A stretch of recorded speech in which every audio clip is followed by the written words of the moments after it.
मेरा कुछ भी सेकंड प्लान नहीं था, सिर्फ मुझे डॉक्टर ही बनना था। डॉक्टर्स बनने के लिए सिर्फ एकेडमिक स्किल्स जरूरी नहीं है, आपको वैसा टेम्परामेंट भी होना चाहिए। There are certain boundaries between our बच्चों के दोस्त नहीं बनिए, बच्चों उनके के माँ दोस्त बाप हाँ। ही बन के रहिए। ये जवाब मुझे बहुत बार देना पड़ता है कि आपके बच्चे को कोई जेनेटिक प्रॉब्लम है, प्रोबेबली जैसा जेनेटिक वर्ड है तो हम इसको ट्रीटमेंट नहीं कर सकते हैं। मैं कितनी ऐसी मदर्स को जानती हूँ जिन्होंने अपने सारे जॉब छोड़ दिए सिर्फ उस बच्चे को पालने के लिए कि जो 90% जेनेटिक डिसऑर्डर हैं वो फैमिली में रन नहीं करते, और जो 5-10% हैं society of Indian academy of medical genetics, FOGSI society, ये सब इंडोर्स कर रहे हैं कि थैलेसीमिया, स्पाइनल मस्कुलर एट्रोफी, ये सब चीज़ों की स्क्रीनिंग ड्यूरिंग प्रेगनेंसी हो जानी चाहिए। तो ये जो मैंने आपको टेस्ट बोले हैं, डाउन सिंड्रोम के एंटी स्कैन, ये सभी को करना है। बिकॉज मैंने सार्डिनिया कंट्री की हिस्ट्री अगर पढ़ी होगी तो थैलेसीमिया उनके यहाँ कैसे जीरो एलिमिनेशन हो गया, फैमिली में मेंटल रिटार्डेशन है, हिस्ट्री ऑफ कजन मैरिज है,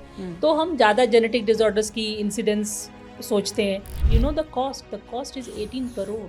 क्या बात कर रहे हैं? और कैरियर टेस्टिंग की 8 से 9 हज़ार दोनों कपल का मिला के वो एक्सेप्ट नहीं करते, उनको उन लड़कियों से वो लोग शादी नहीं करते। क्रोमोसोम 46 है, जीन करीब 20,000 है, और इस 20,000 जीन्स में आप सरप्राइज होंगे कि 8-9 हज़ार का ही पता है कि ये बीमारी क्या बीमारी कॉज करते हैं। डाउन सिंड्रोम स्पोरेडिक है, इसमें फैमिली हिस्ट्री 90-95% में नहीं होती है। IVF का process in itself is IVF only. Nothing can compare a spontaneous pregnancy कि उसको और कोई प्रॉब्लम डाउन सिंड्रोम के अलावा ना हो जो कि उसको क्वालिटी ऑफ लाइफ में हैम्पर करे।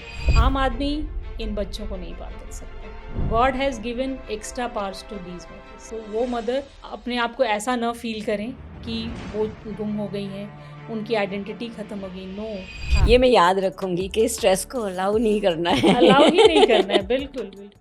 नमस्ते मैं पारुल में आज हम बात करने वाले हैं डॉक्टर सीमा ठाकुर से, जो HOD हैं फोर्टीज हॉस्पिटल शालीमार बाग में जेनेटिक्स एंड फीटल मेडिसिन की, और वो कंसल्टेंट हैं रेनबो हॉस्पिटल में, और अपना क्लिनिक है उनका द्वारका में, द जेनेटिक क्लिनिक के नाम से।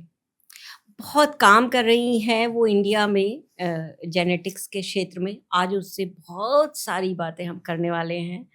बहुत अच्छा लगता है जब कोई इंटेलिजेंट और जीनियस ब्रेन के साथ आपको बात करने को मिलती है और आपको बहुत कुछ सीखने को मिलता है। मैंने बहुत कुछ सीखा है इस बातचीत से, उम्मीद करती हूँ कि आप भी बहुत कुछ सीखेंगे। तो आइए मिलते हैं डॉक्टर सीमा ठाकुर से।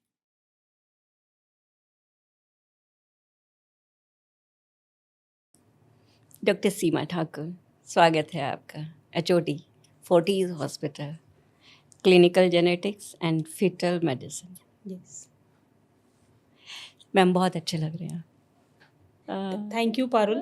तो मैं तहे दिल से आपका शुक्रिया अदा करती हूँ कि इस शो में मुझे बुलाने के लिए। मैं मतलब बहुत सारी चीज़ें हैं जो कि मैं आपसे शेयर करना चाहूँगी, so thank you. HOD Fortis hospital 2025 शुरू कहाँ हुआ था ये सिलसिला पीछे, जब कभी मन में आया होगा कि डॉक्टर बनना है? जब मैं छोटी थी तो मतलब उस वक्त जब आप पढ़ाई करते हो तो पेरेंट्स, ग्रैंड पेरेंट्स सभी की कुछ इच्छा होती है कि, और वो बच्चे के काबिलियत के हिसाब से उनको बोलते रहते हैं। तो बैकग्राउंड में पेरेंट्स की एक्सपेक्टेशन थी, मेरी अपनी बहुत strong will power to become a doctor. अच्छा, मेरा कुछ भी सेकंड प्लान नहीं था लाइफ अच्छा। में, सिर्फ मुझे डॉक्टर ही बनना था, और कुछ मुझे पता भी नहीं था, शायद कुछ जानती भी नहीं थी, सिर्फ यही जानती थी। सो एक ही फोकस था मेरा, and with the parent supports, grand parent support, मतलब I could reach to my whatever I wanted in my life. जो कुछ भी मैं कर पाई, प्लस आपका विल पावर, आपकी एकेडमिक इंटरेस्ट, सो ग्रेजुअली वो मतलब मेरा टेम्परामेंट भी, मतलब apart from your academic skills, doctors बनने के लिए सिर्फ एकेडमिक स्किल्स ज़रूरी नहीं है, आपको वैसा टेम्परामेंट भी होना चाहिए कि yes you can give the service and you can give back to the society जो भी आपने लर्न किया है, and with passion and with affection. तो ये सब चीज़ें आपके बैकग्राउंड में ऑलरेडी चल रही थी, तो उस तरह से मैं धीरे धीरे करते करते यहाँ तक पहुँच पाई जहाँ से आप भी मुझे जानते हो। 20 साल से तो मैं आप मुझे जानते ही हो, 2006 से। बिल्कुल। ग्रैंड पेरेंट्स की आपने बात की, बहुत करीब थी उनके? बहुत करीब थे। किसके ज़्यादा करीब थे?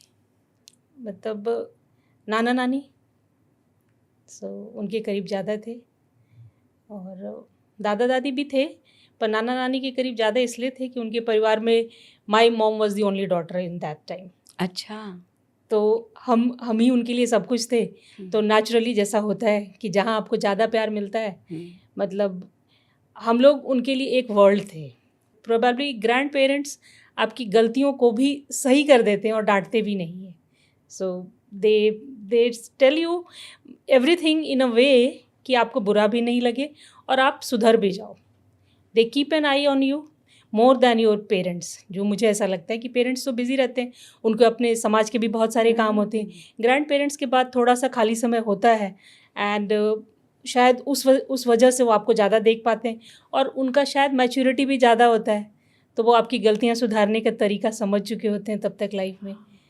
आजकल के बच्चे मिस करते हैं, आपको लगता है कि कम है क्योंकि परिवार छोटे होते जा रहे हैं, तो ग्रैंड पेरेंट्स के साथ रहना, और या फिर अगर जो लोग हैं भी साथ, तो बच्चों ने कुछ इस तरीके का अपना वो बना लिया है कि आप उन्हें बहुत ज़्यादा टोक नहीं सकते हो, कुछ कह नहीं सकते हो। पुराने टाइम में तो मोहल्ले के अंकल आंटी भी आपको पकड़ के टोक देते, कहाँ जा रहे हो, क्या कर रहे हो। आजकल ये कम हो रहा है।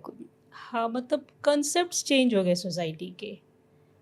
कभी कभी बुरा भी लगता है कि लोगों ने इतना ज़्यादा in the name of privacy इतनी बाउंड्रीज क्रिएट कर दी कि ग्रैंड पेरेंट्स क्या, आजकल पेरेंट्स भी बहुत ज़्यादा बच्चों को नहीं बोल पा रहे हैं, जो कि मुझे लगता है कि पेरेंटिंग की एरिया में ये एक सही मतलब मार्ग नहीं है। मुझे ऐसा लगता है कि एज अ फ्रेंड हम नहीं हो सकते। We should not be try to be their friends उनके बहुत सारे हैं, हम उनके गार्जियंस ही रहें तो बेहतर है। क्योंकि मतलब अगर स्ट्रिक्ट आप नहीं हैं, प्यार भी दीजिए और स्ट्रिक्ट भी रहिए। यू सेट योर बाउंड्रीज कि दिस रॉन्ग इज़ रॉन्ग, बस there is no argument further.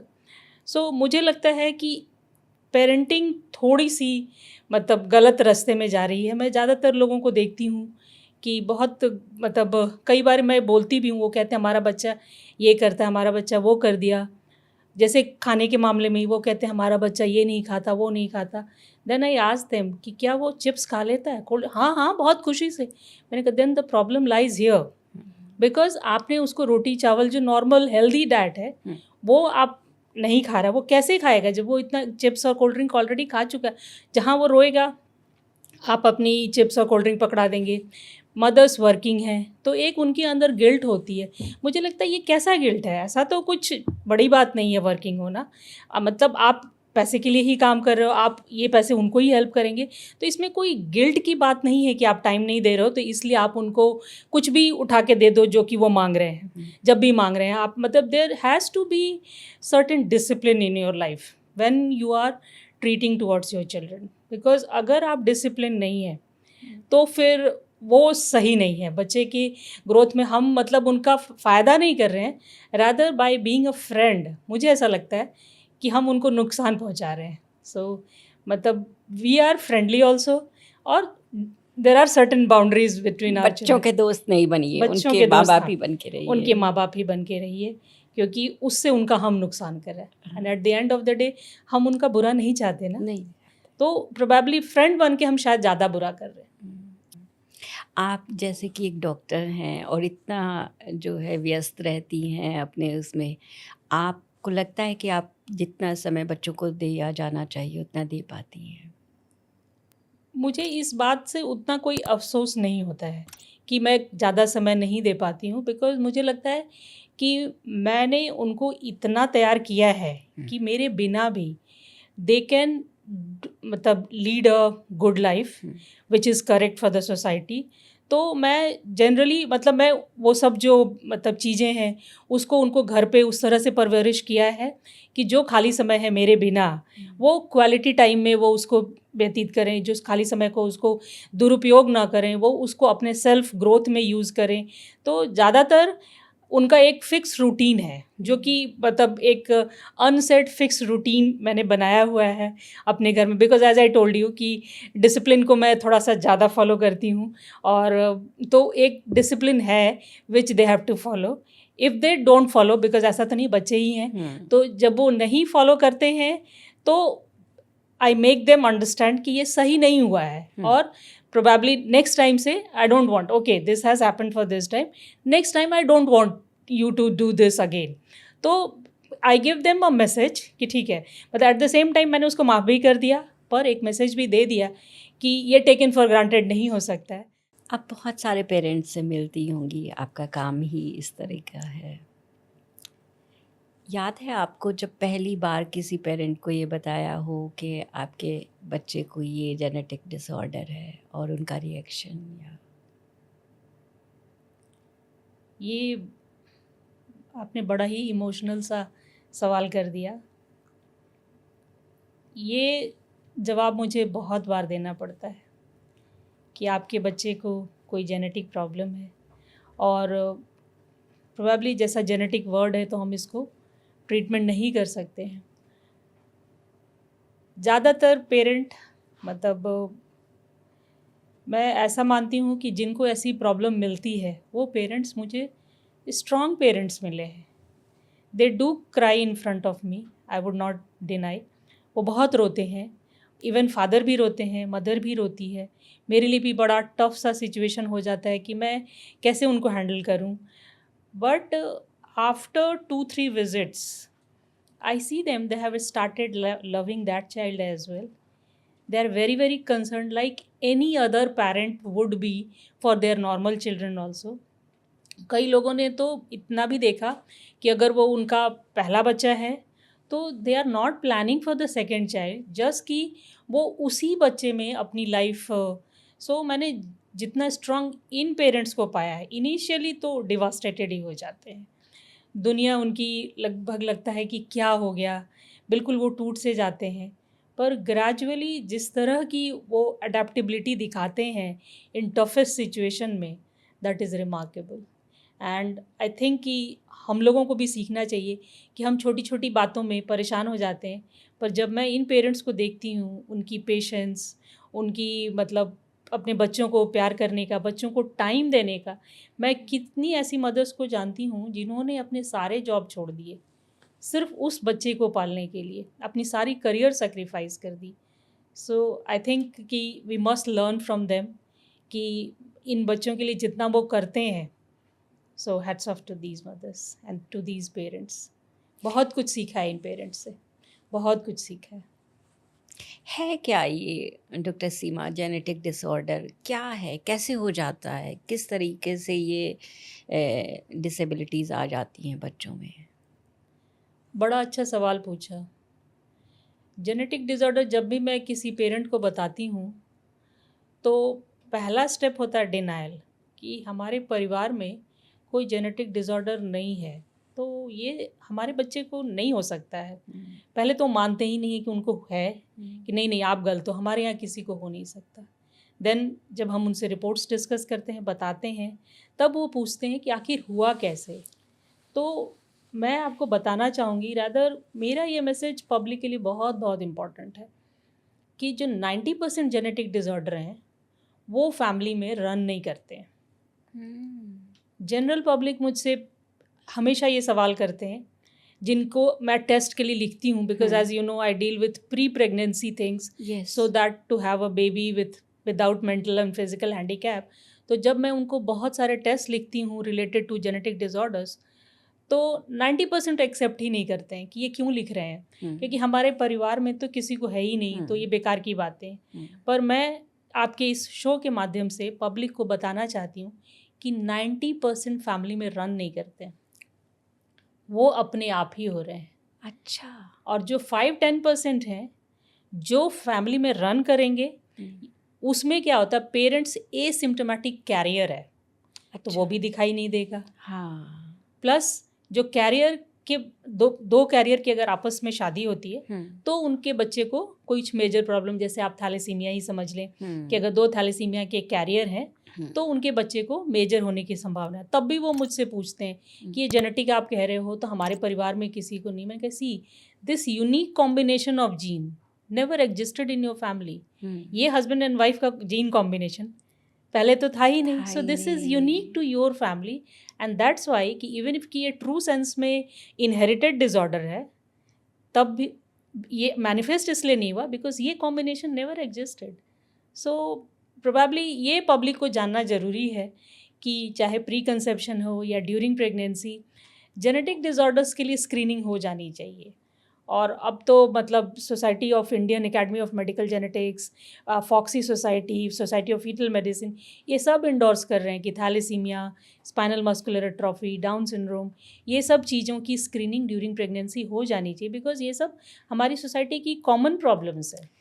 During pregnancy वाली बात पे मैं आऊँगी, लेकिन इससे पहले अभी जो आपने कही ना कि जो मदर है और फादर है उन दोनों का अलग अलग आया, तो वो फैमिली में तो नहीं आया, आप फैमिली बने हो एक तब जाके ये हुआ है। yes. तो इसका मतलब क्या आप प्रेगनेंसी के टाइम आप कहते हैं कि आपसे पेरेंट्स को मिलना चाहिए या प्रेगनेंसी से पहले मिलना चाहिए, तो ऐसे तो शादी से पहले स्क्रीनिंग करानी चाहिए।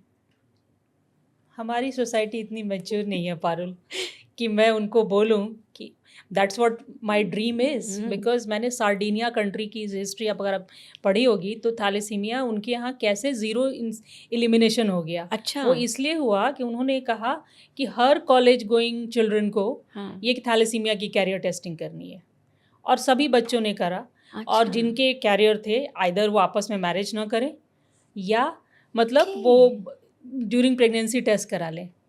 हमारी सोसाइटी उस लेवल पे नहीं है, वेरी सैड टू से, कि अगर मैं किसी लड़की को कैरियर बना देती हूँ, हाँ, वो स्टिग्मा बन जा रहा है। जेनेटिक डिसऑर्डर्स के लिए काफ़ी स्टिग्मा है हमारी सोसाइटी में, वो एक्सेप्ट नहीं करते उनको, उन लड़कियों से वो लोग शादी नहीं करते।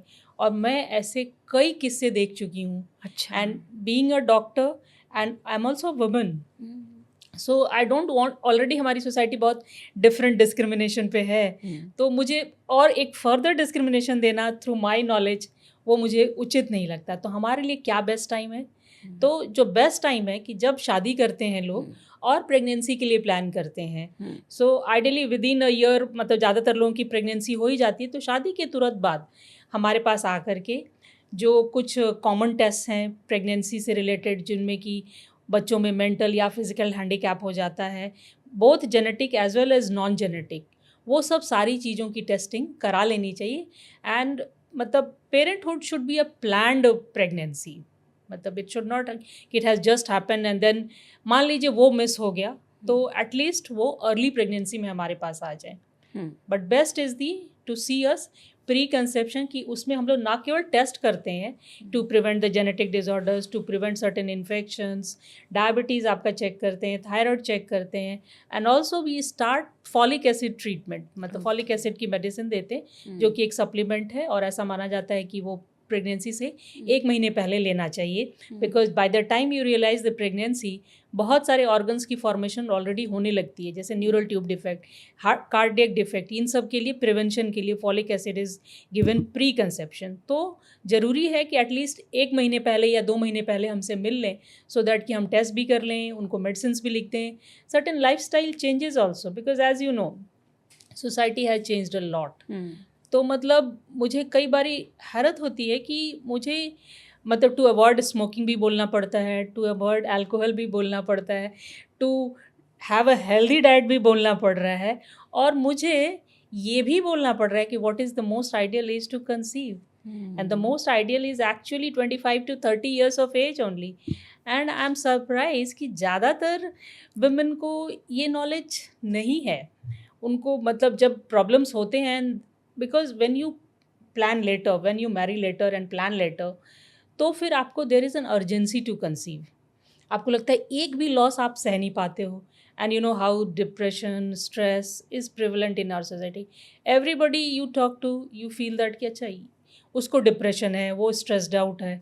सो प्रोबेबली अगर शायद आप यंग एज पे 25 पे होते तो 1-2 अबॉर्शन तो आप हो गया तो यू वुड से कि चलो अच्छा ही हुआ, अभी मेरी पढ़ाई बाकी थी, मेरा करियर बाकी था। But at 35 years of age you are only focusing for pregnancy because आपने करियर भी कर लिया है, पैसे भी कमा लिए हैं। तो मुझे लगता है कि नहीं, थोड़ा सा ये अवेयरनेस भी होनी चाहिए कि as and when you get your time, मतलब 25 से 30 के बीच में, तब तक थोड़े बहुत पैसे भी विमेन कमा लेती हैं और करियर भी थोड़ा बहुत सेट हो जाता है। सो मुझे लगता है कि वैसा कुछ प्रोविज़न तो होना चाहिए, मतलब चाहे वो गवर्नमेंट दे या जो भी दे या पब्लिक खुद से डिमांड करे कि उनको एक अपॉर्चुनिटी बिटवीन दिस टाइम मिल जाना चाहिए।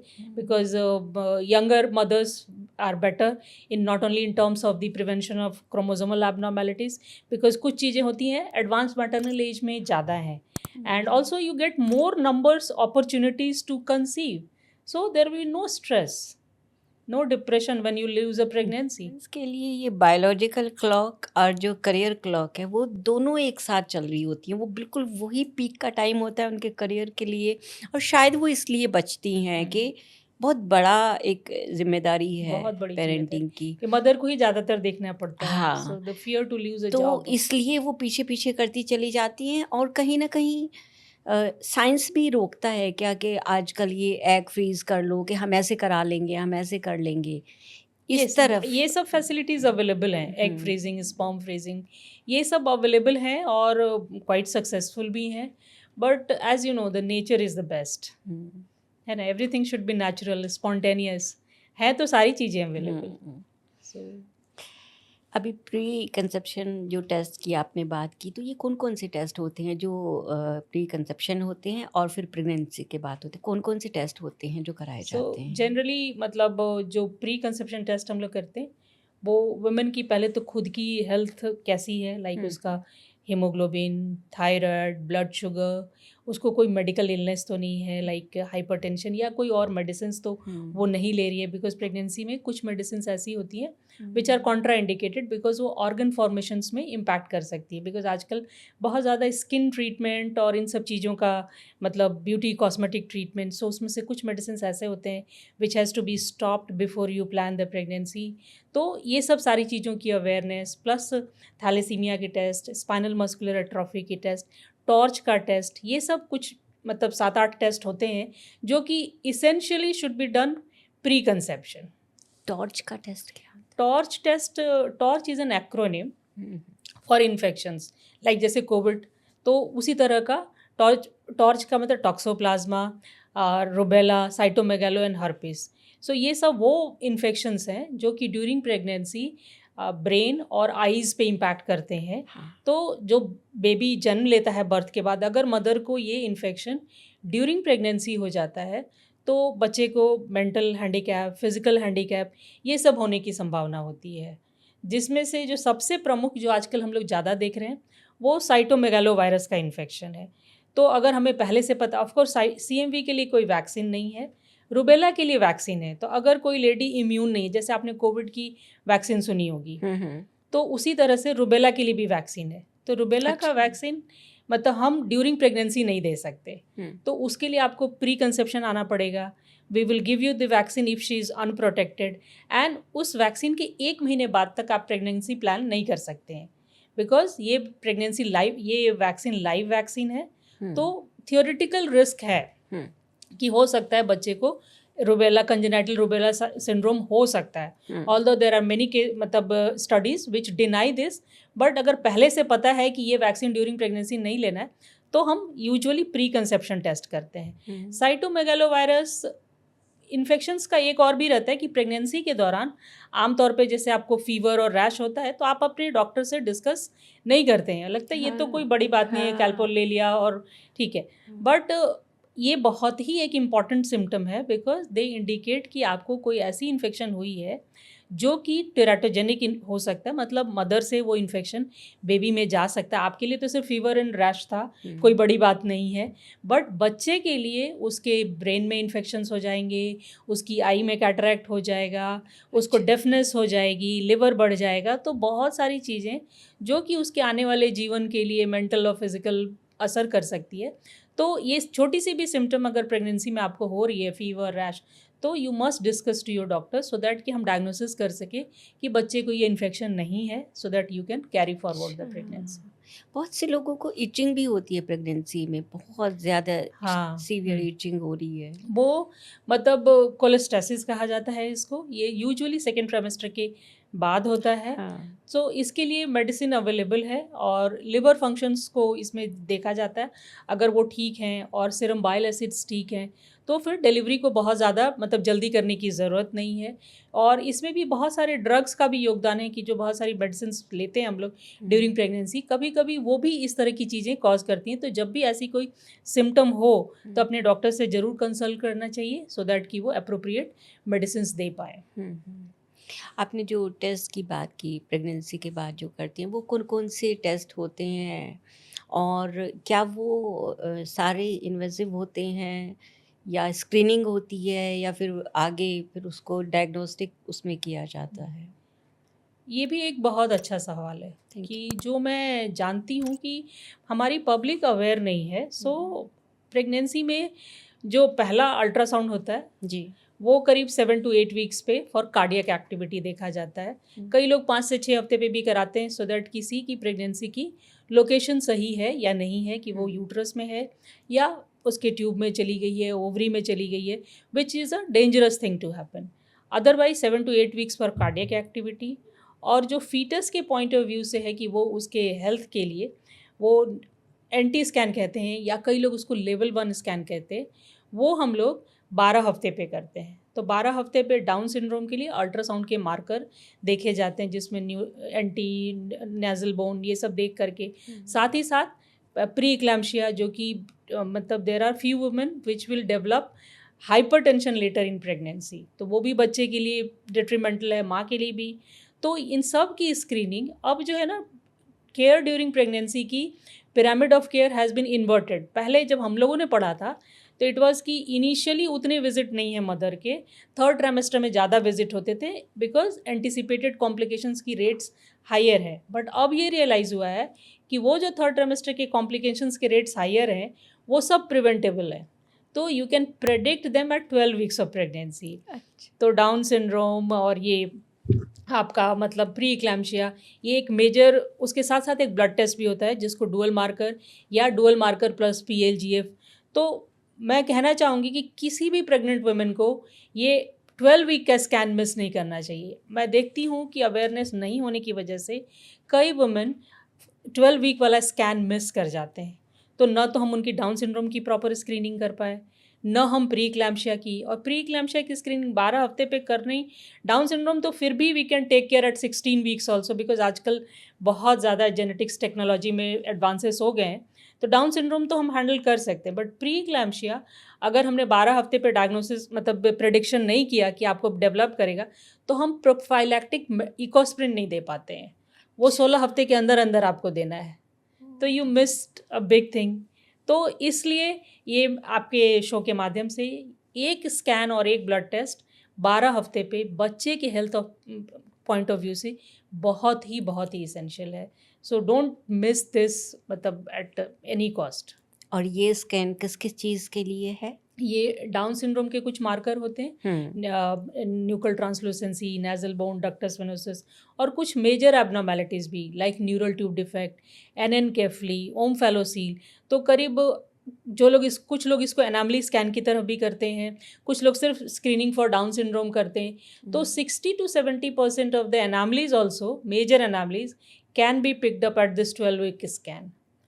तो आपको 18 से 20 हफ्ते पर नहीं जाना पड़ेगा, तो पहले ही आपको पता लग गया तो you can take a decision to terminate the pregnancy in early. तो तब ज़्यादा प्रॉब्लम नहीं होती है, things are easier when the pregnancy is of lesser gestation.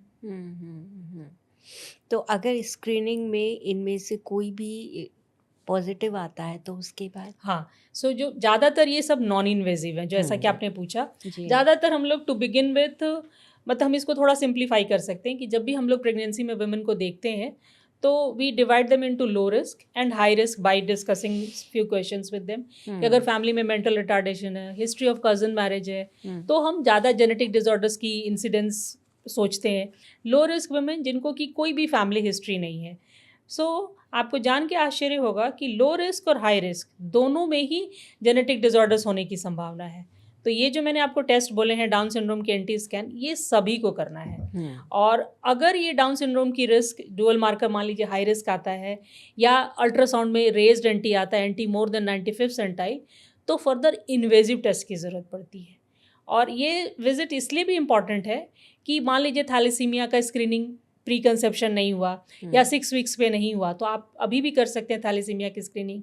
Spinal muscular atrophy another common disease है इन इंडिया, तो इन सब की स्क्रीनिंग आप कर सकते हैं। फैमिली हिस्ट्री अगर मान लीजिए उस वक्त नहीं लिया, तो ये सब सारी चीज़ें। So one visit which is the most important as far as the prevention of the mental and physical handicap is concerned is the 12-week visit to the doctor, where you can get both the ultrasound, the blood test for the prevention of Down syndrome, thalassemia, spinal muscular atrophy, ये सारी चीज़ें।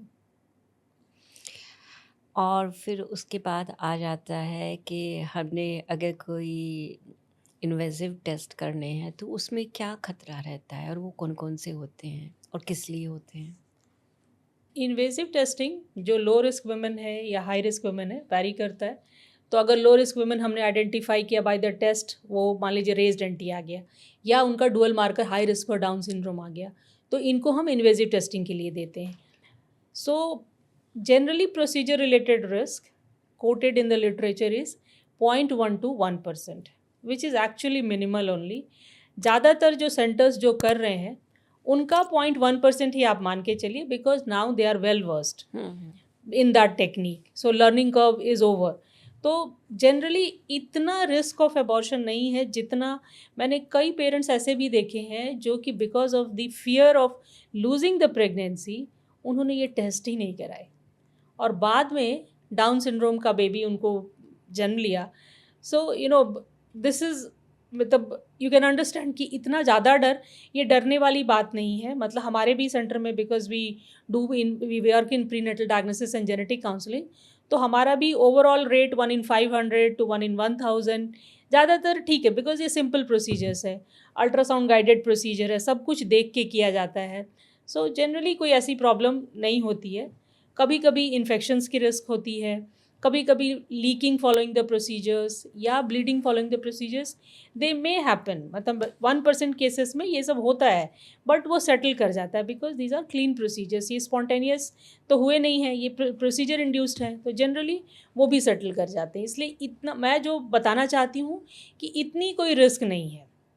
हम लोग because इस काम को मतलब daily करते हैं, तो हम कह सकते हैं कि इतना इससे डरने की बात नहीं है और majority with nothing will happen. 99.9% nothing will happen. Okay, अगर कोई टेस्ट पॉजिटिव निकल आता है और फिर आपने उसका स्क्रीनिंग के बाद फिर आपने इन्वेजिव भी करा लिया और वहाँ भी पॉजिटिव है, फिर जैसे मान लीजिए थैलेसीमिया के लिए मैंने टेस्ट किया और मैंने देखा कि थैलेसीमिया की रिपोर्ट 25% रिस्क होती है कपल को, तो बहुत हाई रिस्क है। डाउन सिंड्रोम के लिए जनरली तो रिस्क 1 to 2% होता है, तो ज़्यादातर अगर मैं डाउन सिंड्रोम के लिए रिपोर्ट करती हूँ तो दैट्स अ हैप्पी एंडिंग और वो ठीक आता है। इफ़ अल्ट्रासाउंड इज़ ओके तो ज़्यादातर ठीक आते हैं। बट ज़्यादा रिस्क हमें वो जो ट्रू सेंस में जो जेनेटिक इनहेरिटेड वाले हैं जैसे थैलेसीमिया या स्पाइनल मस्कुलर एट्रोफी, इनमें रिस्क ऑफ रेकरेंस इज़ 25%, तो रिस्क ज़्यादा है। तो मान लीजिए अफेक्टेड आते हैं बच्चे, तो जनरली हम फिर कपल को बताते हैं कि कई लोग जानना भी चाहते हैं, कई लोग तो हमारे पास फिर नहीं आते हैं, रिपोर्ट अफेक्टेड है and they take the decision to terminate. But कुछ लोग वापस आते हैं, वो जानना चाहते हैं कि इसमें कितनी प्रॉब्लम है, क्या ये ट्रीटेबल नहीं है, और अगर ट्रीटमेंट है तो वो किस प्रकार का ट्रीटमेंट है। बिकॉज कई लोग, जैसा कि मैंने बताया कि आप अगर 39-40 ईयर्स में कंसीव कर रहे हैं तो they want to explore the other opportunities की अबॉर्शन के अलावा भी कोई रास्ते हैं। तो देन वी एक्सप्लेन देम कि अच्छा ये चीज़ें पॉसिबिलिटी हैं, तो वो अगर कंटिन्यू करना चाहें तो कंटिन्यू कर सकते हैं। पर बाय एंड लार्ज मैं बहुत ज़्यादा मतलब उनको कंटिन्यू करने के लिए मतलब नहीं प्रेरित करती हूँ, क्योंकि मुझे पता है कि बहुत सारे चैलेंजेस हैं। If you have a baby with thalassaemia major और a baby with Down syndrome, तो अगर कोई कमिटेड है, बिल्कुल उसको लगता है कि नहीं हम तो कुछ भी टर्मिनेट नहीं करेंगे चाहे कुछ भी हो जाए, then we support the decision. But by and large as a unit we don't encourage them for when we detect during pregnancy. But same चीज़ अगर बर्थ के बाद कोई मेरे पास थैलेसीमिया या डाउन सिंड्रोम लेके आता है तब मैं इतना नेगेटिव नहीं होती हूँ, because now the baby is born. तो तब मैं बहुत पॉजिटिव बातें मत, बिकॉज इतना भी नेगेटिव नहीं है, चीज़ें मैनेजेबल हैं. सो द मोर हम लोग भी इस चीज़ों में इवॉल्व कर रहे हैं, हमारी नॉलेज इम्प्रूव कर रही है, तो हम लोग भी देख रहे हैं कि कई सारे बच्चे डाउन सिंड्रोम के, थैलेसीमिया के, वो अच्छा कर रहे हैं, लाइफ में भी अच्छा कर रहे हैं. एक तो थैलेसीमिया के बच्चे ने बायोटेक्नोलॉजी की, वो फिर हमारे मेडिकल जेनेटिक्स से रिलेटेड कॉन्फ्रेंसेस में आते रहते हैं, कई लॉयर भी हैं, तो मतलब देख के अच्छा लगता है. पर उसके लिए मुझे लगता है कि बहुत ज़्यादा पेरेंट्स का योगदान है उन बच्चों को इस मुकाम तक पहुंचाने में. मतलब कोई ऐसा डेडिकेटेड और पैशनेट पेरेंट्स होगा जिसने कि उन बच्चों को इतना तैयार किया है. So hats off to those parents. Salute है उन पेरेंट्स को जो इन बच्चों की देख रेख करते हैं. We feel proud of them actually. क्या ऐसा नहीं हो सकता कि आईवीएफ करा लें और उसमें वो चीज़ों को, उन सब चीज़ों को देखने के बाद और तब फिर उस चीज़ को, उन क्रोमोसोम्स को अलग नहीं हटाया जा सकता और उस तरीके से नहीं कुछ किया जा सकता कि आईवीएफ में क्या चांसेस नहीं है कि हमें जेनेटिक डिसऑर्डर बच्चे को नहीं होगा? ये भी अच्छा सवाल है कि आईवीएफ के थ्रू बहुत सारे जेनेटिक डिसऑर्डर्स को हैंडल किया जा सकता है. ये पहले से आपने चेक कर लिया और जो सा सही है वही यूट्रस में डाला गया जी. बहुत ही सिंप्लीफाइड है ना, बहुत ही आसान है. हाँ. लगता है कि कितनी बड़ी बात है, पर आईवीएफ का process in itself is IVF only. Nothing can compare a spontaneous pregnancy. ये भी आपका एक बहुत इम्पॉर्टेंट सवाल है एज फार जो पब्लिक को जो मैं मैसेजेस देना चाहती हूँ. उसमें से मुझे हमेशा ये रहता है कि मेरे कोई पेशेंट, मेरे तो बहुत सारे पेशेंट जेनेटिक डिसऑर्डर्स के कैरियर होते हैं या उनको पिछला बच्चा, तो बहुत सारे लोग उनको आईवीएफ की सलाह देते हैं और कहते हैं करा लो. पहली बात तो कॉस्ट है, दूसरा ये आईवीएफ है. सो स्पॉन्टेनियस प्रेगनेंसी का कोई थोड़ा चैलेंज है उसमें, पर नॉर्मल बच्चे हो जाते हैं. ऑफकोर्स सीवीएस के बाद अगर बेबी अफेक्टेड है तो टर्मिनेट करने का एक दो बारी उनको परेशानियां होती हैं, but at the end of the day ये this is the best step, because इसमें कोई ऐसा कॉस्ट का इन्वॉल्व नहीं है, सारी कुछ नेचुरल है. और आईवीएफ के अपने चैलेंजेस हैं. ऑल द मेडिसिन्स आपको लेने पड़ते हैं, पूरी प्रेगनेंसी मतलब हाई रिस्क की तरह से ही ट्रीट होती है. सो वो स्ट्रेस, वो फाइनेंसेस, बहुत सारी चीज़ें हैं. सो मुझे लगता है कि अगर सिर्फ जेनेटिक डिसऑर्डर है तो IVF is not the solution. हाँ, अगर आपको प्रेगनेंसी भी नहीं हो रही है, इनफर्टिलिटी भी है, प्लस उसके ऊपर आप थैलेसीमिया के कैरियर भी निकल गए कपल, तो then probably this is the best approach. But अगर आपको स्पॉन्टेनियस प्रेगनेंसी अपने आप हो रही है बिना किसी एफर्ट के, तो फिर natural pregnancy is the way out and then we do amnio और CVS as and when required. Because मैंने जैसा आपको बताया कि इतनी ज़्यादा रिस्क ऑफ एबॉर्शन नहीं है फॉलोइंग द प्रोसीजर जितना ज़्यादा हाईलाइटेड है. जो हम लोग मतलब जब जो ये काम कर रहा है उसको पता है ज़्यादा, रादर देन कि आप पढ़ के कोई चीज़ को भी, जैसे आप कोई भी चीज़ पढ़ के आपको बहुत ज़्यादा स्कैरी फील होता है, बट जो ये कर रहा है, जैसे आप अगर पायलट नहीं है तो आपको कितना मुश्किल लगता है कि कैसे वो करता कैसे होगा, उड़ाते होंगे, है ना. तो उसी तरह की बात है, पर एक पायलट से पूछिए उसको लगता है आम बात है. सो उसी तरह से जो इस क्षेत्र में काम कर रहे हैं, 0% तो हम लोग भी नहीं कहते और ना ही किसी मेडिकल प्रोसीजर के लिए है 0%. बट और मेडिकल प्रोसीजर्स इतना बैड नेम्ड नहीं है. ये प्रोसीजर बहुत ज़्यादा बैडली नेम्ड है कि इतनी प्रोसीजर रिलेटेड रिस्क है, पर डन इन एक्सपीरियंस्ड हैंड्स मतलब procedure related risk is very very minimal. लेकिन अगर पहला बच्चा किसी जेनेटिक ऑर्डर के साथ पैदा हुआ है, तो क्या दूसरे बच्चे के लिए आप उसके लिए भी यही सलाह देंगे कि नहीं, आईवीएफ पर नहीं जाना चाहिए, नहीं, स्क्रीनिंग करा लेनी चाहिए? हाँ, नहीं स्क्रीनिंग नहीं, डेफिनेट टेस्टिंग हाँ. During pregnancy. जैसे मान लीजिए पिछले बच्चे को डाउन सिंड्रोम हो गया, तो डाउन सिंड्रोम तो ज़्यादातर स्पोराडिक ही है, इनहेरिटेड तो है नहीं कि, तो हम लोग रेकरेंस रिस्क 1% ही देते हैं, राइट. कोई बहुत ज़्यादा है नहीं. अब इसके लिए अब आप इस 1% रिस्क के लिए आईवीएफ इज़ नॉट जस्टिफाइड. मतलब सो ज़्यादातर लोग बोले पेशेंट मुझे बोलते हैं सी मैं 5 लोगों के पास गया, सब ने आईवीएफ का, एक आप ही हो जो नहीं कह रहे हो। मैंने कहा सी बिकॉज आई नो कि how to handle a previous child with Down syndrome और प्रीवियस चाइल्ड विद थैलेसीमिया। मैं तो थैलेसीमिया को भी नहीं बोलती हूँ। दूसरा है कि डोनर ले लो। I am a very possessive kind of, every woman has a right to have their own baby. Why are you suggesting them for donor? Because वो women इस desperate situation में तो कुछ भी accept कर लेती है। I'm not sounding as a feminist. नहीं, मुझे लगता है कि हर आदमी को अपना एक अधिकार है, अगर थोड़ा भी एफर्ट कर सकते हैं तो अपना बच्चा होना चाहिए। And the natural pregnancy, मतलब there is nothing can replace that. And thoda effort, it's just require, there is a big hope for all genetic disorders mother, and you just require a patience. थोड़ा सा failures होगा, I don't deny for that, but इसका solution IVF नहीं है। क्या IVF की जो दवाइयाँ हैं उनके लॉन्ग टर्म में बहुत सारे साइड इफ़ेक्ट भी होते हैं मदर्स के लिए? मतलब जितना लिटरेचर को देखा जाता है, मतलब दे आर मोस्टली, मतलब लिखते हैं कि इनसे कोई प्रॉब्लम नहीं होती है, लॉन्ग टर्म में बच्चों पे भी कोई इम्पैक्ट नहीं है, except a couple of disorders, Beckwith Wiedemann और बाकी सब चीज़ों का। पर फिर भी मैं कहूँगी कि जो चीज़ मतलब नेचुरल है, if you can achieve through a natural process, I think that is the best way. मतलब उतना मोटिवेशन तो देना पड़ेगा हमारी women, जो कि ऑलरेडी 35 पे आ रही हैं, और हम उनको बोलना शुरू करके आप 35 पे हो, 30 पे, no, 35 is not a big age. I sound like that, although as I told you, 25 for me the conception is 25 to 30. But जब वो मेरे पास 35 38 पे आते हैं, I don't tell them, वो आते ही शुरू करते हैं मेरी तो एज भी, no, 35 38 is not a big age. कोई बड़ी बात नहीं है, कोई बड़ी बात नहीं, ठीक है। हाँ, वो हैंडल हो जाता है। हाँ, क्योंकि अब तो माँ के ब्लड से डाउन सिंड्रोम पता चल जा रहा है। हाँ, so the technology has advance so much कि जो कि अल्ट्रासाउंड में बिल्कुल परफेक्ट था, और हमने सेल फ्री फीटल डीएनए करा, हाँ, उसमें डाउन सिंड्रोम आ गया, and then we did the amniocentesis and this was Down syndrome.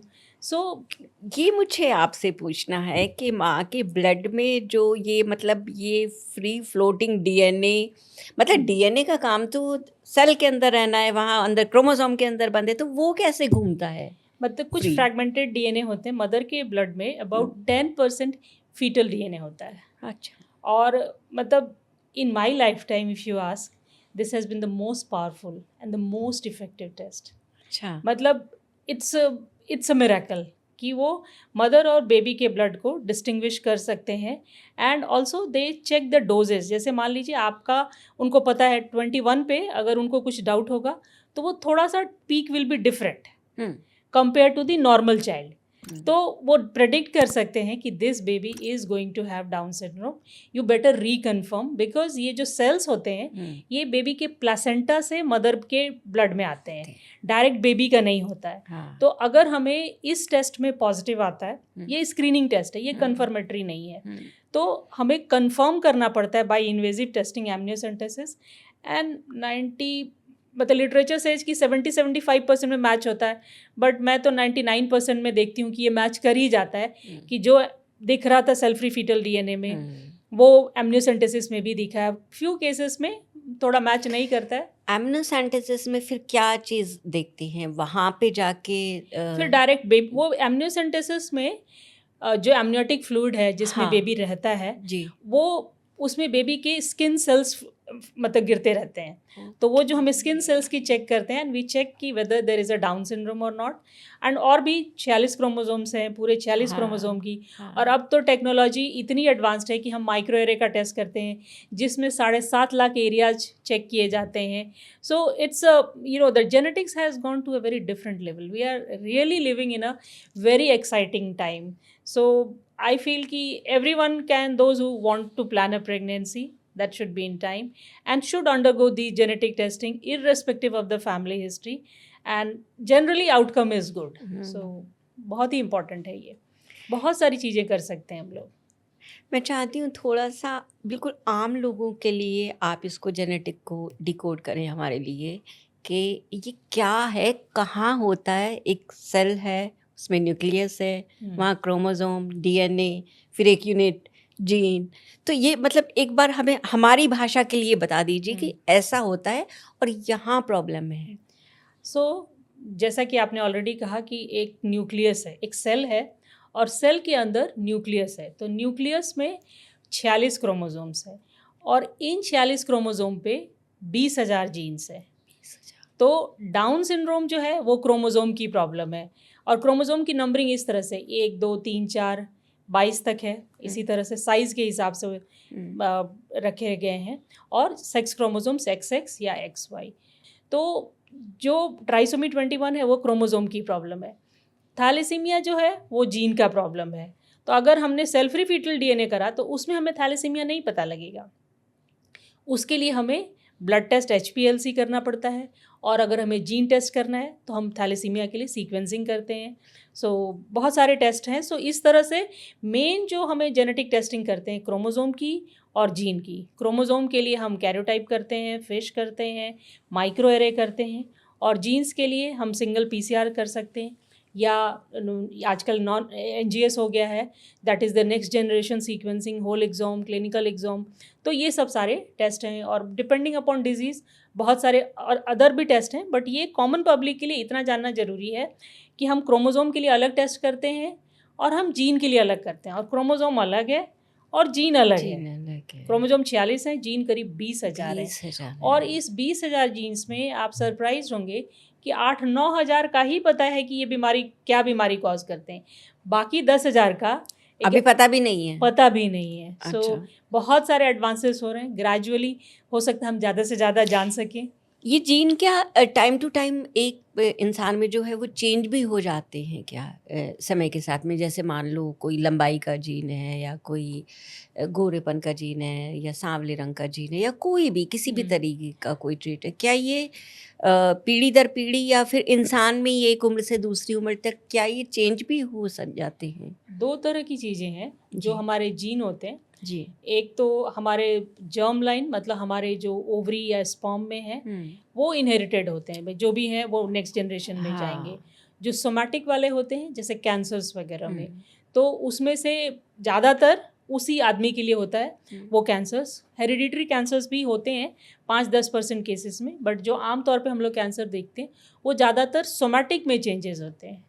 और जो सोमैटिक जो बॉडी में, जो बॉडी के other than the reproductive cells, तो वो that will not be pass to the next generation. But यही अगर कैंसर के लिए किसी को, जैसे ब्रेस्ट कैंसर की काफ़ी फैमिली हिस्ट्री होती है, तो वो अगर हमारे जर्म लाइन में है, मतलब हमारे ओवरी या स्पर्म में है, तो that I will pass on to my children. But अगर मुझे sporadic type of breast cancer हुआ है तो that I will not pass on to my children. Okay, तो सारे जेनेटिक डिसऑर्डर हेरिडेटरी नहीं होते 5-10% ही है। अच्छा। चाहे वो कैंसर हो, चाहे आपका थैलेसीमिया नहीं, एकोंड्रोप्लेजिया, मार्फन सिंड्रोम, बहुत सारे जो ऑटोसोमल डोमिनेंट डिसऑर्डर्स होते हैं, ये म्यूटेशंस हैं। हाँ, अपने आप होते हैं।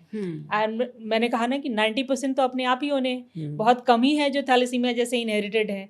इसको हम लोग कहते हैं डी नोवो। जो सिंगल जीन डिसऑर्डर्स हैं, जो कि 20,000 मैंने बताया, ये 2 तरह से होते हैं। डी नोवो, पहली बार उस फैमिली में अपने आप हुआ है, या इनहेरिटेड कैरियर थे बट पता नहीं था और सडनली बच्चे में 2 बैड जीन्स मिल गए, तो मेजॉरिटी डी नोवो ही होते हैं। तो क्या डाउन सिंड्रोम एक हेरिडेटरी जेनेटिक डिसऑर्डर है?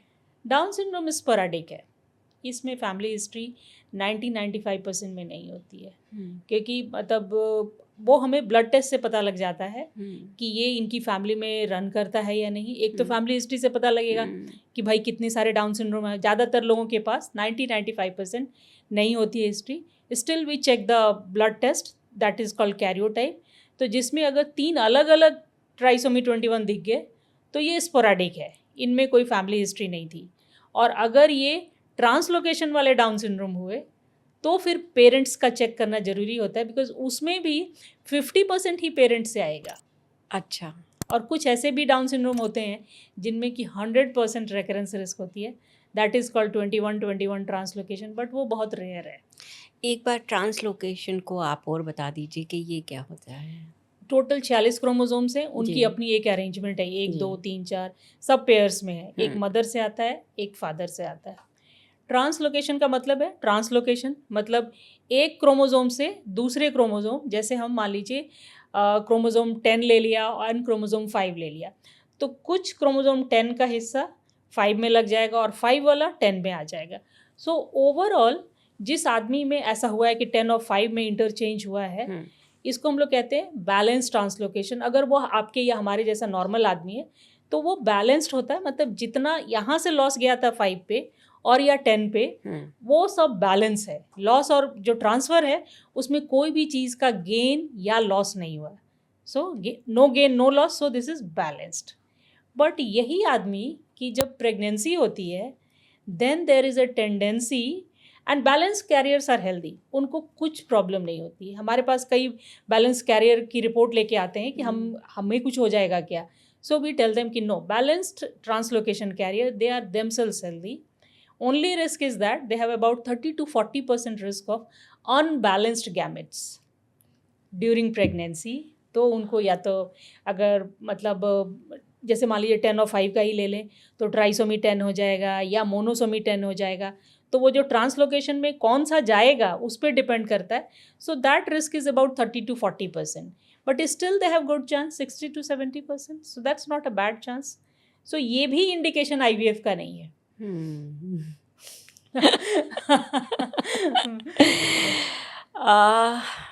अगर जैसे कि आपने बताया कि ये हेरिडेटरी तो नहीं है, लेकिन अगर मान लो फैमिली में कोई और जेनेटिक डिसऑर्डर है या कोई मेंटल इलनेस है, तब क्या ऐसा हो सकता है कि थैलेसीमिया, डाउन सिंड्रोम या कोई और तरह की आ जाए, वो चेंज होके आ जाए, कुछ और बन के हाँ, आ कुछ भी जाए? हो सकता है। मतलब मैंने कहा ना कि सब तो अपने आप ही होने हैं। तो ऐसा नहीं है कि आपके परिवार में थैलेसीमिया है तो आपको थैलेसीमिया होगा।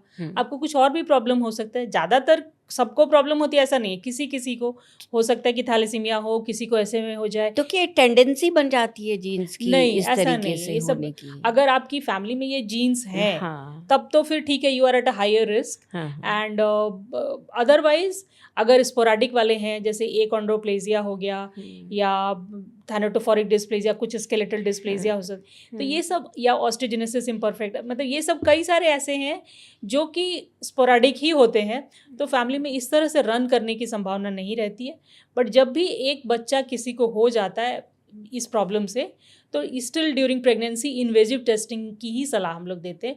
बिकॉज हो सकता है कि उन पेरेंट्स के गोनैड्स में इसका एबनॉर्मल सेल्स हो, ब्लड में नहीं हो। और गोनैड्स को तो आप चेक नहीं कर सकते, राइट। सो इसलिए हम लोग ऐसे किसी भी पेरेंट को जिनके पिछले बच्चे को ऑस्टियोजेनेसिस इम्परफेक्टा है या एकॉन्ड्रोप्लेजिया है, तो उनको हम लोग सलाह देते हैं कि एमनियोसेंटेसिस या CVS ड्यूरिंग प्रेगनेंसी करा लेना चाहिए। एमनियोसेंटेसिस का टाइम 16 हफ्ते के बाद है, CVS हम लोग 12 से 13 हफ्ते में करते हैं।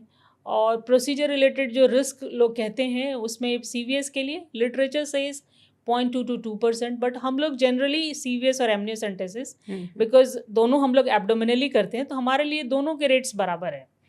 मतलब 0.1 to 1%, इससे ज़्यादा नहीं है। आजकल जेनेटिक्स इतना आगे बढ़ रहा है, इतनी रिसर्च हो रही है, तो क्या कुछ ऐसा नहीं है, मान लो डाउन सिंड्रोम बच्चे में डिटेक्ट होता है तो वो प्रेगनेंसी के दौरान ही, या अगर मान लो डाउन सिंड्रोम ब्लेस्ड बच्चे हैं, एडल्ट्स हैं, तो कुछ ऐसा नहीं हो सकता कि उनको ठीक किया जा सके? कोई ऐसी दवाई, कोई ऐसे इंजेक्शंस नहीं है? बहुत सारे रिसर्च चल रहे हैं।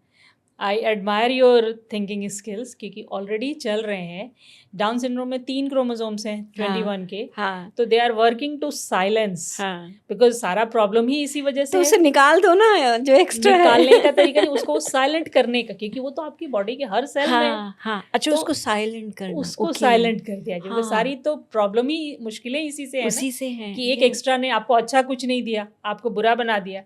So lots of work is being done to silence that, and I'm sure there will be a breakthrough, because मुझे नहीं लगता है कि इसमें कोई बहुत ज़्यादा अब टाइम लगना चाहिए। सो ये आएगा कुछ ही दिनों में। तब शायद रिसेंटली आपने सुना होगा स्पाइनल मस्कुलर एट्रोफी का। हाँ, मैंने सुना। हाँ, कि उसकी ट्रीटमेंट आ गई, that's a gene therapy I है उसकी। सो अब जो बच्चों को ये हो रहा है तो 1 टाइम ट्रीटमेंट है, वो उनको स्पाइन में दे के या ब्लड में दे करके ये ट्रीटमेंट कर दिया जा रहा है, और पूरी लाइफ लॉन्ग, मतलब ऐसा नहीं कहूँगी कि नॉर्मल जैसे हो जाते हैं, बट एटलीस्ट अपना काम करने लायक। तो काफ़ी सारी ट्रीटमेंट आ रही है। एंड फ्यूचर में, मतलब अब हम लोग पहले जेनेटिक डिसऑर्डर की डायग्नोसिस पे बहुत इम्फेसिस देते थे, बट अब डायग्नोसिस प्लस थेरेपी दोनों, बिकॉज पेशेंट क्या सवाल मुझसे करता है कि आपने डाउन सिंड्रोम, क्या ये ट्रीटमेंट नहीं है इसका? हाँ. सो पहला सवाल उसका वही होता है. तो lots of work being done in the treatment area of the genetic disorders. और आई एम श्योर कि कुछ आगे आने वाले सालों में बहुतों की ट्रीटमेंट संभव हो जाएगी. मुझे तो विजुअलाइजेशन आ रहा है कि वो साइलेंट हो गया है और उधर ब्रेन के न्यूरॉन्स चल गए हैं अच्छे से काम करने के I लिए. hope this happens very soon because Down syndrome is the commonest genetic disorder in India. Incidence we say 1 in 1,000. Okay.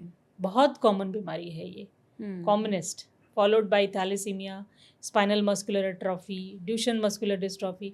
तो ट्रीटमेंट तो चल रहा है, मतलब ट्रीटमेंट के प्रयास चल रहे हैं एंड कुछ दिनों में शायद आ जाएगा. मतलब बहुत सारे वर्क चल रहे हैं. तो जैसे हमारी दुनिया से चेचक और टीबी लगभग खत्म ही हो गए हैं, तो एक दिन हम कह सकते हैं कि ये सब जेनेटिक डिसऑर्डर भी चले जाएंगे. मतलब जेनेटिक डिसऑर्डर के लिए मैं अभी भी ऐसा मान रही हूँ कि प्रिवेंशन इज़ बेटर, क्योंकि मतलब ज़्यादातर की तो ट्रीटमेंट अवेलेबल नहीं है. और जो तो ट्रीटमेंट हम प्रिवेंटिव हो जाएंगे फ्यूचर में. प्रिवेंटिव का नॉलेज होना चाहिए. अगर कोई नहीं मतलब उसमें टर्मिनेट करना चाहता है तो the treatment should be given to those people only, कि मतलब prevention is always better. Because जिन चीज़ों की भी ट्रीटमेंट अवेलेबल है, जैसे मैंने अभी स्पाइनल मस्कुलर एट्रोफी की बात की, you know the cost is 18 crore. क्या बात कर रही हैं? और कैरियर टेस्टिंग की 8 से 9 हज़ार दोनों कपल का मिला करके, या 10,000 मान लीजिए. तो वो 18 करोड़ के लिए क्राउड फंडिंग हो रही है. किसी के पास भी इतना पैसा नहीं है. और तो इसलिए ज़रूरी है कि हम प्रिवेंशन करें, बिकॉज हम 18 करोड़ दे के भी are we going to give a life like us? So that is the मतलब बिग क्वेश्चन कि हम जो कर रहे हैं कितना इफ़ेक्टिव होगा. ट्रीटमेंट ज़रूर आ गया है, पर अभी उसकी मतलब कितना इफ़ेक्टिव है, कितना कर सकता है, एंड प्लस द कॉस्ट. सबसे बड़ी चीज़ तो कॉस्ट ही है, जो कोई अफोर्ड नहीं कर पा रहा है. और आजकल जो ये चल रही हैं अभी, जैसे जीन थेरेपी है या फिर मैसेंजर आरएनए थेरेपी, और ये सब बहुत सारी ऐसी चीज़ें, स्टेम सेल थेरेपी, तो क्या ये काम करती हैं?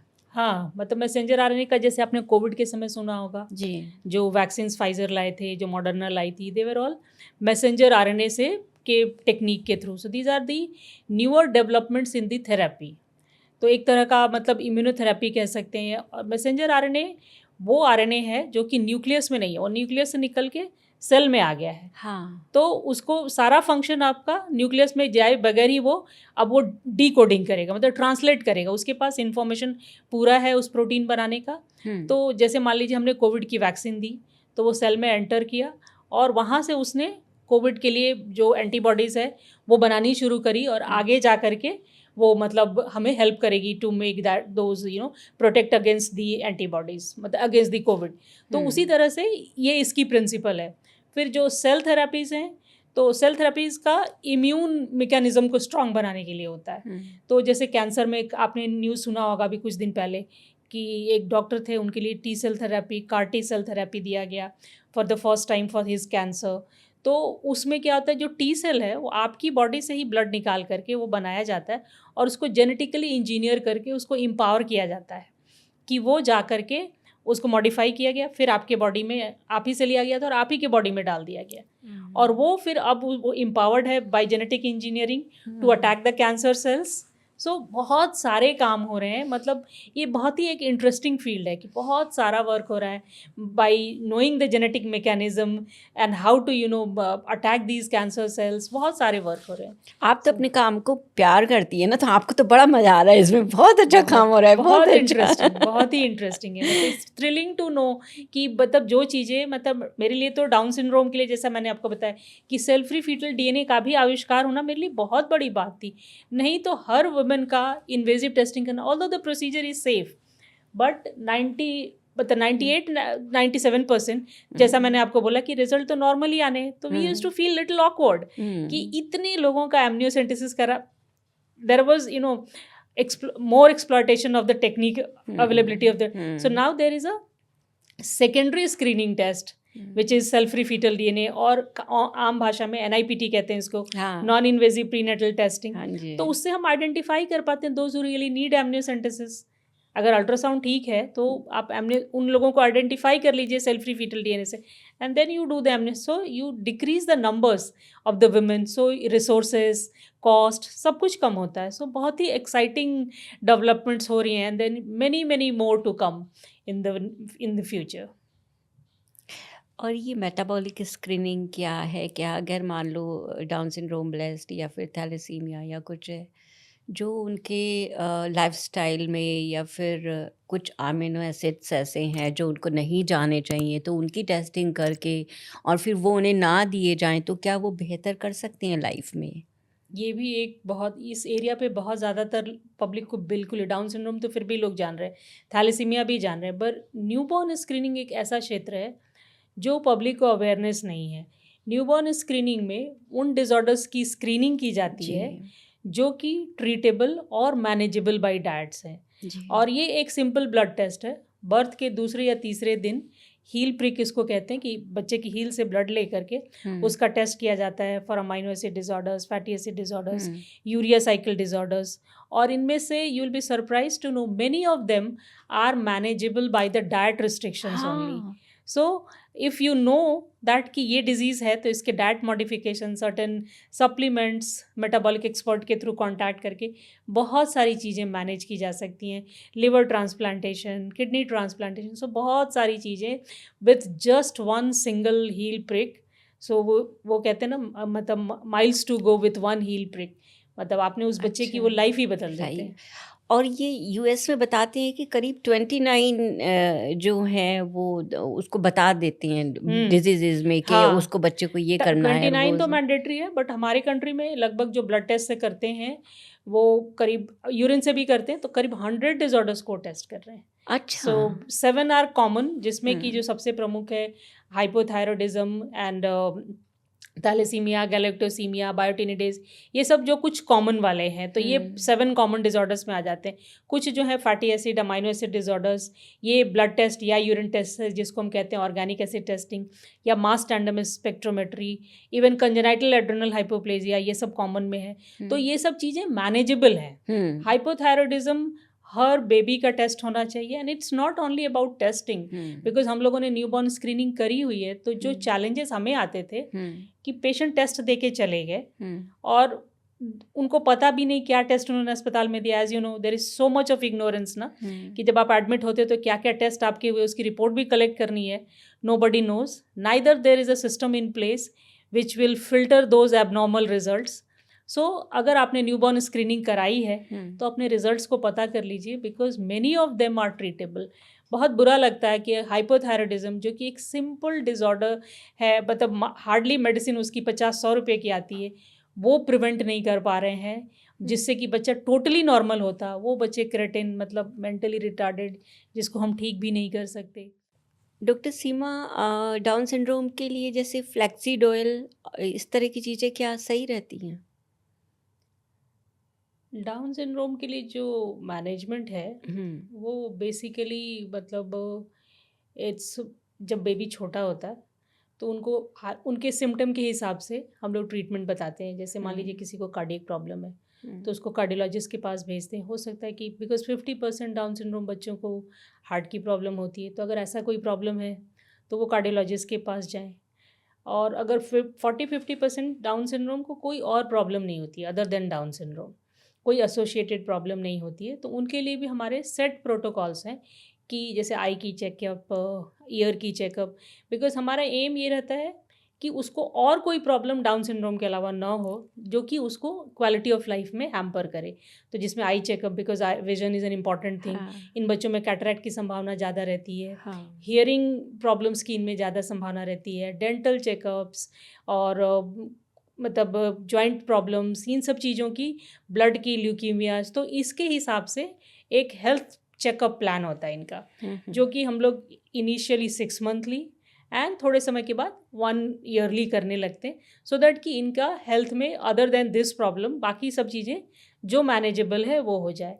जो आपने फ्लेक्सिड ऑयल की बात की या कोई मल्टीविटामिन्स, वो दिया जा सकता है, देते हैं हम लोग, but of late I realise कि बहुत ज़्यादा इसका रोल नहीं है। ज़्यादा रोल जो है कि मतलब हम उनको ज़्यादा से ज़्यादा इंटरैक्ट करें उन बच्चों के साथ। नॉर्मल ये बच्चे मेन स्ट्रीम स्कूल में जा सकते हैं। लेकिन जो पेरेंट्स इतनी मेहनत करते हैं बच्चों के साथ में, उनकी ज़िंदगी वो ही बन जाता है, फिर उनकी अपनी लाइफ और अपने गोल्स, और कई बार आपको ऐसा नहीं लगता कि पेरेंट्स खासकर क्या माँ है? केयर गिवर वो कहाँ है, वो कहाँ गुम हो गई? वो गुम नहीं होती है। मेरे मतलब मेरी लाइफ में इन मदर्स का बहुत स्थान है, बहुत बड़ा स्थान है।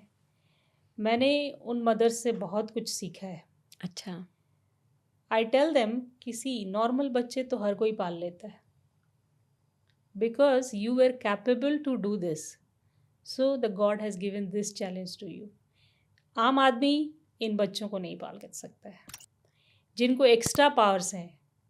God has given extra powers to these mothers. So वो बेचारी नहीं है, वो गुम नहीं हुई है, वो तो बहुत ही अहम है।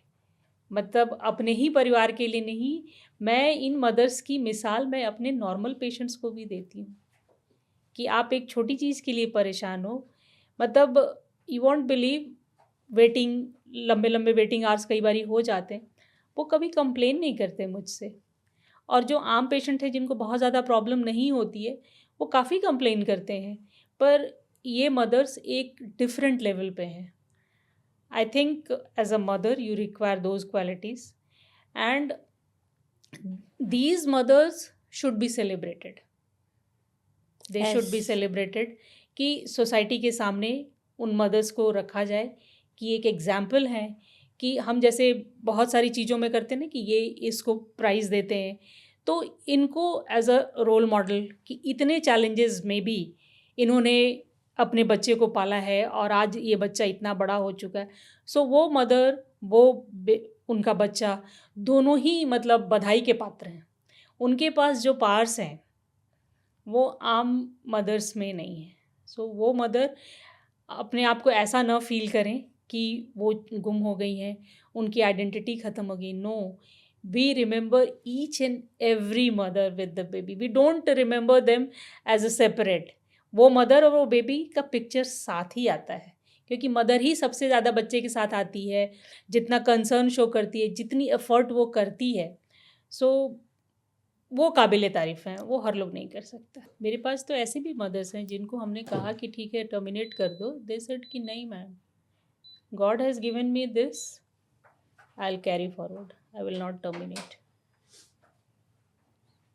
कैसा एक्सपीरियंस रहता है आपका फैमिलीज़ के साथ में, और जब आप उन्हें ये न्यूज़ देते हैं, और कई बार ऐसा भी होता होगा जो प्रेगनेंसी है बाद में आए हैं बच्चे, या उसमें, और अब वो बच्चे बड़े हो गए हैं, अब आप उन्हें देखती हैं, कोई ऐसी सक्सेस स्टोरी है या कुछ ऐसे बच्चे बहुत सारे हैं जो बच्चे हैं जो कि मतलब जब मैंने उनको बर्थ के समय देखा तो मैंने डाउन सिंड्रोम की टेस्ट कर दी और वो डाउन सिंड्रोम पॉजिटिव भी आ गया।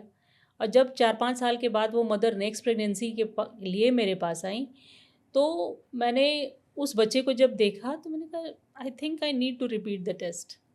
बच्चे में उसने इतनी मेहनत करी हुई है कि मुझे लगने लगा कि शायद ये बच्चे को डाउन सिंड्रोम है ही नहीं, मैंने वो गड़बड़ रिपोर्ट किया, गलत हो गया। हाँ, वो मेरी रिपोर्ट रिपोर्ट गड़बड़ है। हाँ, सो मतलब बच्चे बहुत अच्छा कर रहे हैं। सो इसमें जो है मतलब पेरेंट्स का योगदान बहुत ज़्यादा है। मदर्स, इवन फादर्स ऑल्सो, कई फादर्स भी उतने ही केयरिंग और अफेक्शनेट हैं। सो कईयों की मदर उतनी केयरिंग है। So I have seen both the कि मतलब बोथ ऑफ द पेरेंट्स, किसी फैमिली में कोई ज़्यादा काम करता है, किसी फैमिली में कोई ज़्यादा काम करता है। मतलब it's not always the mother, some fathers also doing great job. कई बार मैं जब डाउन सिंड्रोम की मीटिंग करती हूँ तो कई बच्चे अपने फादर के साथ ही आते हैं। तो उन सभी को मैं देख रही हूँ कि सभी काफ़ी एफर्ट ले रहे हैं और अपने बच्चे को आगे बढ़ा रहे हैं, तो काफ़ी अच्छा लगता है इन लोगों को देख करके। डाउन सिंड्रोम के लिए ना एक ये वो रहता है कि अब आपस में मजाक भी कर लेते हैं पेरेंट्स मिलके कि अरे ये एक एक्स्ट्रा जो है ना तो इसे निकाल देते हैं, या फिर कई बार कहते हैं ये हम ही में आ गया। एक बार डॉक्टर आईसी वर्मा, आप जानती होंगी, वो भी ऐसे कहते थे। आप जानती हैं doctor IC? Doctor IC Verma को कौन नहीं जानता। सच में मतलब उन्होंने हिंदुस्तान को बहुत कुछ दिया है। मैं सिर्फ दिल्ली ही नहीं कहूँगी, हमारे जेनेटिक्स डिपार्टमेंट को ही नहीं कहूँगी, उन्होंने पूरी मेडिकल फ्रेटर्निटी को जो चीज़ें दी हैं, मतलब we all will be highly मतलब we pay great gratitude to him. पूरा मेडिकल साइंस उनके इस कंट्रीब्यूशन के लिए उनको अभी Padma Bhushan, I think the he died last year, उससे जस्ट 1 साल पहले। और हम वंडर करते थे कि सारे लोगों को मिल रहा है, डॉक्टर्स को, हमारे सर को क्यों नहीं मिलता है। Because his contribution we can not count, जितना उन्होंने दिया है contribution. He was a visionary, a progressive man, true sense में डॉक्टर, साइंटिस्ट, मतलब जो कुछ भी आप कह लो, a perfect doctor, perfect teacher, perfect human being. आपके मेंटोर थे? मेरे मेंटोर हैं। मैं मतलब इसमें अतिशयोक्ति नहीं होगी, मैंने अपनी ट्रेनिंग मेडिकल जेनेटिक्स की लखनऊ में ली। अच्छा। और 3 साल की ट्रेनिंग थी, 1 साल मैंने पूल जॉब किया। उसके बाद in search of job I came to Delhi and Gangaram hospital में ही सिर्फ मेडिकल जेनेटिक्स था। तो मेरे हस्बैंड को वहाँ जॉब मिल गई बिकॉज वो गैस्ट्रोएंटरोलॉजिस्ट थे। जॉब की प्रॉब्लम तो मेरे लिए ही थी। So then he was asked कि भाई आप उनसे भी मिल लो तो शायद आपकी वाइफ को भी हो जाएगा। And then I went and met him and very quickly he was ready to give me the higher position. उनको कोई प्रॉब्लम नहीं हुई, कोई सवाल जो, he was my actually examiner also. So I had just given exam 2-3 months ago to him only, so he knew me that way. तो उन्होंने तुरंत ही मुझे रख लिया। और वहाँ से जो जर्नी, मतलब मैं तो अब तक सोच के आई थी कि मैंने तो डीएम कर ली, अब मुझे क्या सीखना, when you pass out the highest degree तो आपके दिमाग में दूसरे टाइप की फीलिंग्स होती है कि अब हाँ आप दूसरे यू आर इन, हम तो सब जानते हैं टाइप्स ना। But you won't believe, when I started working there I realize कि मैं तो सिर्फ 2-3% चीज़ें ही जानती हूँ। So majority I learn by being with him, how to diagnose these patient. उस वक्त जेनेटिक डायग्नोसिस बड़ा चैलेंजिंग होता था। अब तो खैर बहुत सारे टेस्ट अवेलेबल हो गए हैं तो आप टेस्ट के थ्रू इमीडिएट बता देते हो, बट तब था कि आप क्लिनिकली पेशेंट्स को देख करके, सोच के, समझ करके, 1 by 1 step by step test करते थे, एग्जामिन करते थे, टेस्ट करते थे, और कॉस्ट इफ़ेक्टिव हो तो आप रुक रुक के करते थे। तो ये सारा कुछ सर का बहुत बड़ा नाम था। हिंदुस्तान में ही नहीं बल्कि adjacent countries like Pakistan, Bangladesh, इन सब से भी उनके पेशेंट आते थे। तो जो पेशेंट कोहॉर्ट था उनका, और मैं सबसे जूनियर लेवल पे थी तो मुझे मैक्सिमम मौका मिलता था सभी को देखने का, बिकॉज जो रेफर्ड वाले आते थे वो औरों के पास चले जाते थे, जो बिना किसी रेफरल के आते थे वो मेरे पास आते थे। And immense learning. So what ever I do today, भीड़ लगी रहती थी वहाँ पर। भीड़ लगी रहती थी। सुबह में आते थे पेशेंट और शाम तक ख़त्म होते थे। सो मतलब what ever I practice today in my branch, majority I learn with him only. और कोई टीचर रहे हैं आपके? सो सिमिलरली जो जहाँ से मैंने डीएम करी थी, अच्छा, doctor Shubha Phadke, professor Shubha Phadke, she is a role model. She is a role model not only for me, for all my colleagues, male and female equal. She is a role model. मतलब the way she handles the patients, the way she makes the diagnosis, the way she handles the life, not only patients, their life. We all want to become like her, कि हम अपने patient के diagnosis भी वैसे ही बना सकें, हम अपने पेशेंट का केयर भी वैसे ही कर सकें, अपने एक्सप्रेशंस भी पेशेंट्स के साथ हर कुछ उनके जैसा कर सकें। और बहुत बड़ा मैं सौभाग्य मानती हूँ कि मुझे उनके साथ समहाउ इन माई लाइफ मैंने बहुत सक्सेसफुल लोगों के साथ काम किया है। एंड उनमें से हमारी मैडम हैं, डॉक्टर शुभा फड़के सर हैं, doctor IC Verma. And when you work with these great people you learn a lot. So बहुत सारी चीज़ें सीखी हैं इनसे, न ही सिर्फ प्रोफेशनल लाइफ में, पर्सनल लाइफ में भी। सो अच्छा लगता है जब याद करती हूँ अपने पुराने दिनों को, तो अच्छा लगता है। और क्या है पुराने दिनों में? बचपन मोर या देन तो half of the life is dedicated in this पढ़ाई करियर पढ़ाई ओनली। पढ़ाई पढ़ाई सो just all the memories majority are related to the medical science only, your medical college, schooling की भी याद आती है कभी, मेडिकल कॉलेज, आपके इंटर्नशिप, सारे जैसे जैसे आपने अपने पेशेंट्स देखे, अपनी करियर में आगे बढ़ते गए, सो सारी चीज़ें याद आती हैं। याद आने का, सोचने का मौका तो कम ही मिलता है, पर जब कभी खाली समय में होते हैं तो याद आते हैं ये चीज़ें। स्कूल में कैसी स्टूडेंट थी? मैं फर्स्ट ही करती थी। फर्स्ट के अलावा अगर मैं लगता ही है वो देख के। सो उतना वो बेंचमार्क हो गया था कि यही करना है, फर्स्ट भी करो। और मेरे पेरेंट्स वो पिछले से मार्क्स भी टैली करते थे। अच्छा। फर्स्ट करने पे वो खुश नहीं होते, तो कहते थे इसमें कम आ गया, इससे इसमें कम आ अच्छा। गया, तो वो उस टाइप अपनी के थे। प्रतिद्वंदिता आपकी अपने आप से ही थी। हाँ, तो मुझे वो भी करना रहता था कि केवल फर्स्ट ही नहीं करना, हर बारी अगला जो मार्क्स है टोटल या सब्जेक्ट वाइज भी उतना ही परफॉर्म करना है। सो वो एक तरह का प्रेशर नहीं था, वो एक तरह का रिस्पेक्ट था टुवर्ड्स माय पेरेंट्स। वो कोई प्रेशर नहीं देते थे डे टू डे लाइफ में कि यहाँ पढ़ो, वहाँ पढ़ो, ये पढ़ो, कुछ नहीं, बस लास्ट एक रिजल्ट देखते थे, रिजल्ट को कंपेयर कर, and that was sufficient to work for another 2-3 months like that only, कि आप उसी लेवल पे बने रहो। बिना कहे ब्लूटूथ से रिचार्ज हो जाती थी फिर हाँ, आप कि बस अब हाँ, अगली बार मुझे ये करना है, ये समझ आ करना गया। है। हाँ, शरारतें करती थी? उतना वाली नहीं थी, नहीं, कुछ नहीं, किया। Straight forward. पढ़ाई के अलावा कुछ नहीं। हाँ, उतना ज़्यादा शरारतों का याद नहीं है मुझे कभी कि किसी को इतना ज़्यादा तंग करती हूँ, ऐसा नहीं, सिंपल सी। आपके हस्बैंड भी डॉक्टर हैं, आप भी डॉक्टर हैं और इतना बिजी रहती हैं। डॉक्टर छुट्टियों पे भी जाते हैं क्या? कभी कभी जाते हैं। कभी कभी जाते हैं। कोविड से पहले तो बाहर जाने का टाइम मिल जाता था, इंडिया से बाहर। कोविड के बाद उतना टाइम, क्योंकि अब हम सीनियर भी हो गए, तो अब रिस्पॉन्सिबिलिटीज़ ज़्यादा बढ़ गई हैं at professional fronts, both for him also, for me as well. तो जब इंडिया की चीज़ों को देखना शुरू किया, जब दिल्ली के आसपास ही, there is so much to see. और हम बेकार, मुझे लगता है कि हम बेकार बाहर इतना खर्च करके जाते, इतना टाइम भी लगाते थे, पैसे भी स्पेंड करते, so much around Delhi only 1 or 2 days enough, I think. So थोड़ी बहुत you just want to recharge yourself by all these vacations. So वो सब इंडिया में भी काफ़ी अच्छा है एट अ रिजनेबल कॉस्ट, तो जाते हैं। क्या शौक है आपके? फिल्में, गाने, कुछ कोई स्पोर्ट्स फॉलो करती हैं? गाने, कभी कभी हिंदी गाने, क्योंकि जब हमारे चाइल्डहुड में हिंदी फिल्मों का बड़ा महत्व था, तो हिंदी गाने, फिल्म्स भी देखती थी, अभी हाल तक तो देखती ही थी, पर अब ज़्यादा, मैंने कहा ना कि जब ज़्यादा सीनियर होने के बाद आपकी अदर रिस्पॉन्सिबिलिटीज़ बढ़ गई, तो फिल्मों का उतना शौक नहीं रहा, बट गाने तो अभी भी सुन लिया करती हूँ। उसमें तो ज़्यादा कुछ बैठना नहीं है, आप अपना काम करते रहो। तो स्ट्रेस होता है कभी आपको? Honestly speaking, not. स्ट्रेस का भी टाइम नहीं मिलता कि आपको? मैं स्ट्रेस नहीं लेती। अच्छा। अगर कोई चीज़ें आती हैं, मुझे लगता है कि चीज़ें हैंडल हो जाएंगी। अगर आप, हर चीज़ का एक सोल्यूशन है। I was a very good maths student, तो मुझे पता है कि हर चीज़ का आंसर तो मिल ही जाना है।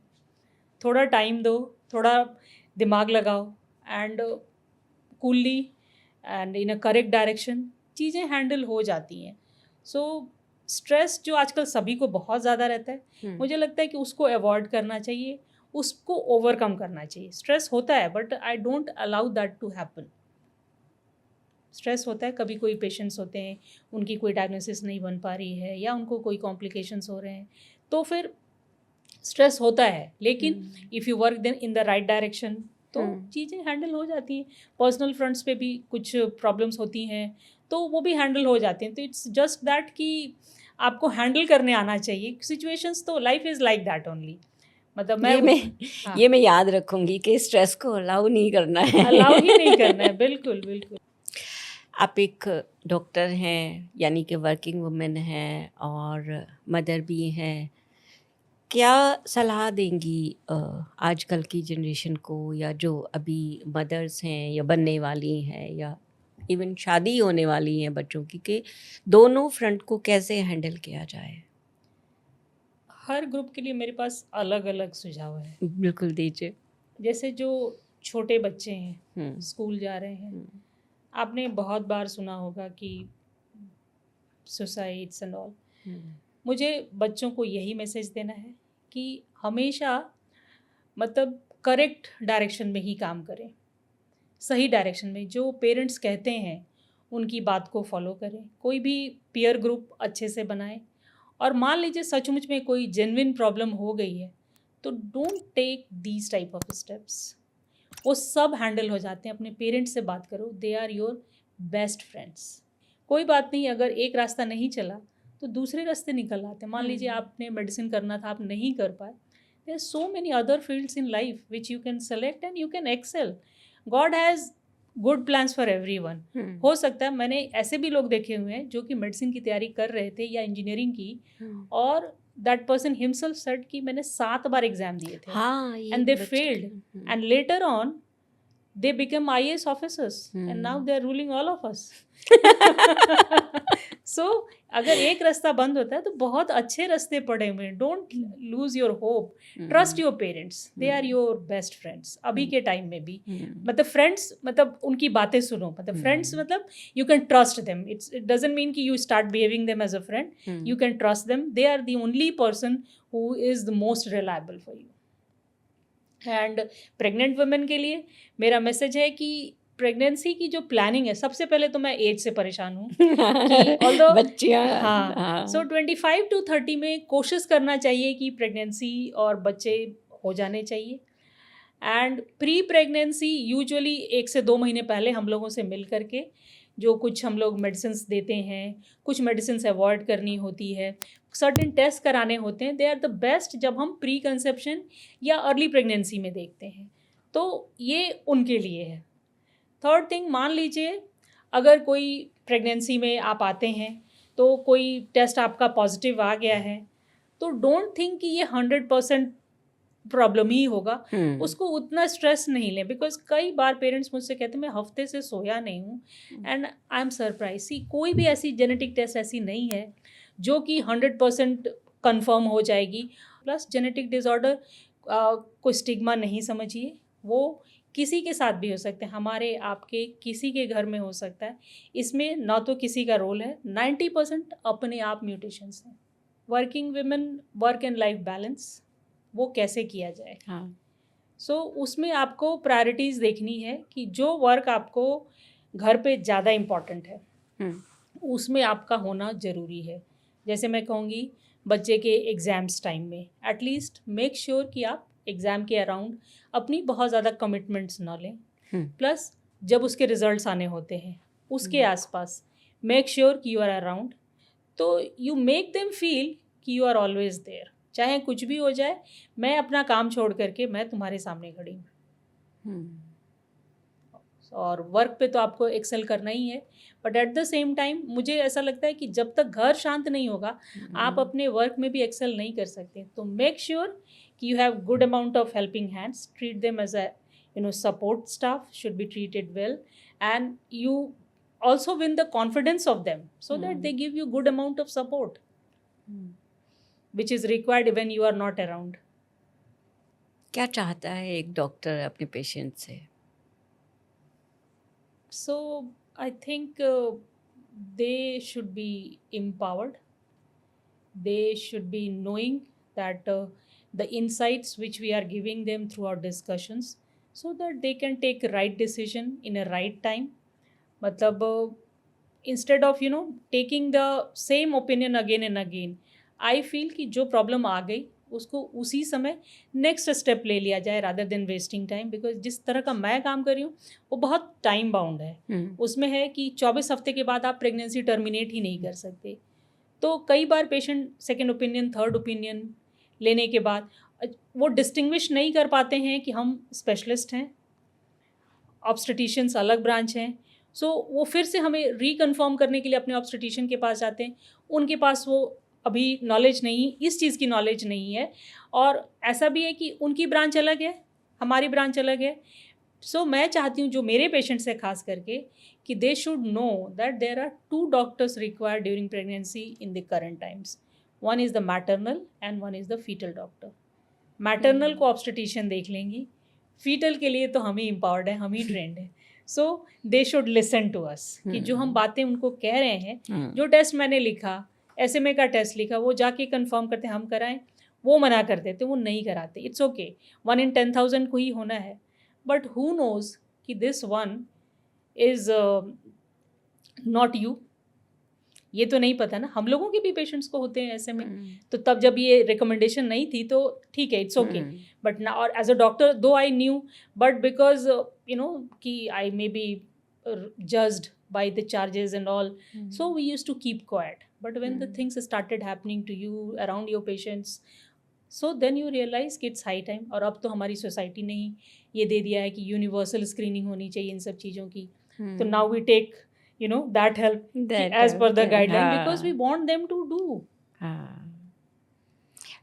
कई बार बहुत इमोशनली अटैच्ड हो जाते हैं पेशेंट अपने डॉक्टर से, और बहुत मतलब उनको वो करने लगते हैं.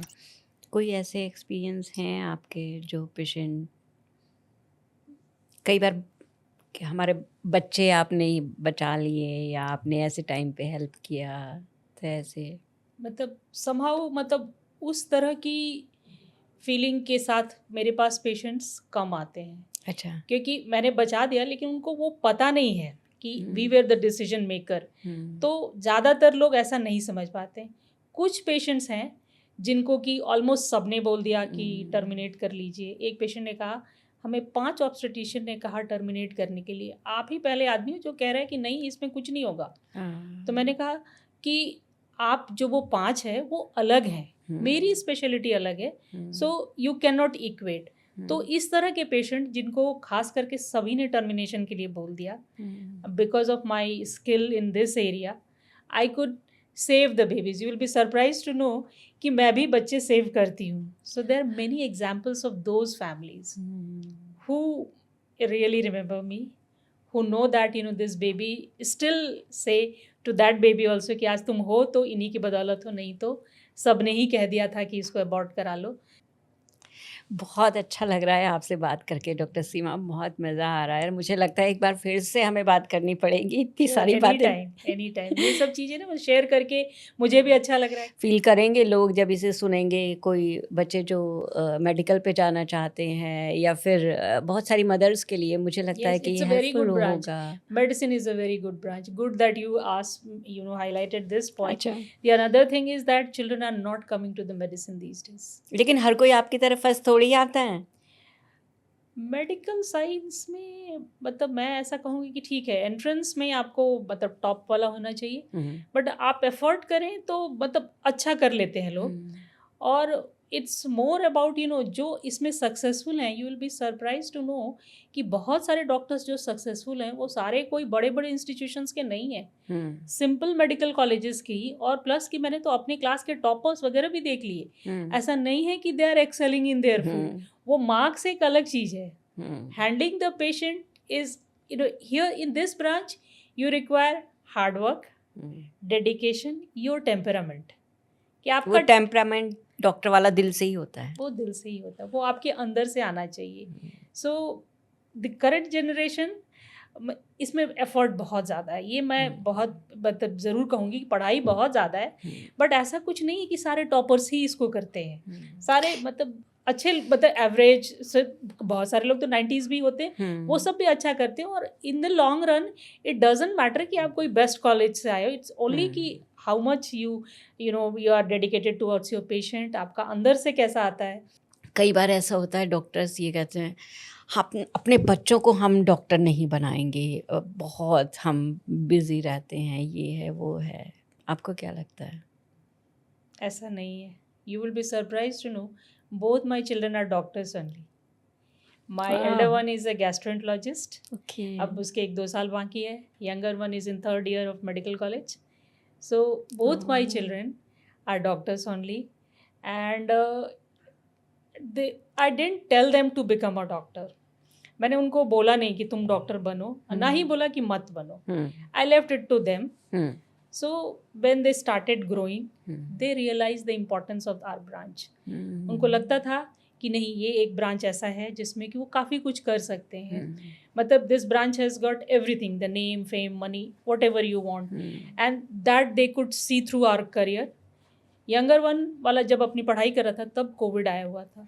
Elder one was already a Covid warrior, वो पोस्टेड था, तो हम रोज़ स्ट्रगल करते थे कि आज उसका कोविड पॉजिटिव आ गया, आज वो क्वारंटाइन है, उसको खाने के लिए नहीं मिल रहा है. You know there were families who helped him, you know, buy the lunch and the dinner because he was isolated. ना तो बनाने आता था. So then the younger one was preparing for the medical school and I told कि बेटा बड़े वाले की हालत देख ही रहे हो, तुम अब छोड़ दो, तुम IIT वगैरह कर लो, इंजीनियरिंग कर लो. Then he said no मम्मा, अब तो मैं और भी नहीं करूँगा.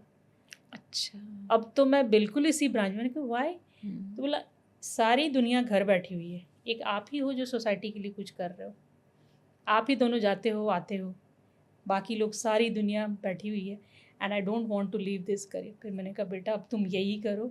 सो I think it's a very good branch. You get everything. पैसे भी हैं, मतलब पैसों की कमी नहीं है, name, fame, and the satisfaction of, you know, giving something, changing something, and it's a big satisfaction. So I'm totally satisfied and I motivate everyone. कई तो जो पेशेंट्स हैं हमारे जिनके बच्चे थोड़े बड़े हो गए हैं, कई लोगों की लेट मैरिज होती है, मतलब लेट प्रेगनेंसी, सेकेंड प्रेगनेंसी होती है, and they bring their elder son और daughter to me and they will say कि इनको हम मेडिसिन कराना चाहते हैं, कुछ आप बता दीजिए.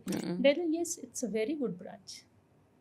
थोड़ी मेहनत ज़रूर है, मैं ऐसा नहीं कहूँगी, बट ऐसा मेरे बेटे ने कहा कि मम्मा और किस ब्रांच में नहीं है, किस ब्रांच में नहीं है. हाँ, सभी जगह उतनी ही कंपटीशन. यहाँ तो फिर भी पता है कि यही है. हाँ. आप अपना कुछ कर सकते हो. मान लीजिए आपको जॉब नहीं मिली तो आप अपनी एक क्लिनिक खोल सकते हो. बाकी में तो वो भी नहीं है. अगर आपने इंजीनियरिंग की तो आप इंडस्ट्री तो नहीं खड़ा कर सकते. सही बात है ना. सो सब कुछ आपके हाथ में है. You can plan your life accordingly. So this is a good branch because बहुत सारी यंग जनरेशन्स जो टॉप हैं आजकल नहीं आ रहे हैं. They are going towards IT careers, towards engineering. They are flying to the other countries. मुझे लगता है अपने कंट्री को थोड़ा फ़ायदा कर दो because you are talented people. लेकिन बहुत साल लग जाते हैं ना डॉक्टर बनने में, इसलिए उन्हें लगता है कि IIT या करो या इंजीनियरिंग करो तो फिर जल्दी अपना करियर सेट हो जाता है. ऐसा भी नहीं है. हमारे को 5 साल के बाद तो पैसे तो मिलने लगते हैं. अच्छा. तो मतलब काम लायक ही पैसे चाहिए, मतलब महल तो बनाना नहीं है. सही बात है. तो we never felt hard pressed for the money. मतलब काम लायक पैसे मिलते रहे. मतलब बहुत सीनियर हो जाते हो तो मतलब आपको ज़रूरत से ज़्यादा ही मिलते हैं जितना कि आप यूटिलाइज नहीं कर सकते. सो ऐसा नहीं है कि मतलब आप अर्न नहीं करते. मेनली उनको यही होता है ना कि अर्न वो 3-4 साल में करने लगते हैं, हम थोड़ा 5-6 साल. तो कोई ऐसा गैप नहीं है. मतलब उतना तो हैंडल के पेरेंट्स तो दे आर रेडी टू. आजकल के पेरेंट्स तो ऑलवेज सपोर्टिव. हमेशा. हमारे ज़माने में था कि पेरेंट्स सपोर्ट छोड़ देते थे. तो हम बता भी नहीं सकते थे कि हमें इस महीने की स्टाइपेंड नहीं मिली, आप दे दो. हम अपने आप उसको मैनेज करते थे. बट इन बच्चों को तो वो भी नहीं. उनके तो मतलब इंटर्नशिप से तो पैसे मिलने ही लगते. And good amount of money government is paying. You will be surprise. 60-70K, it's more than enough.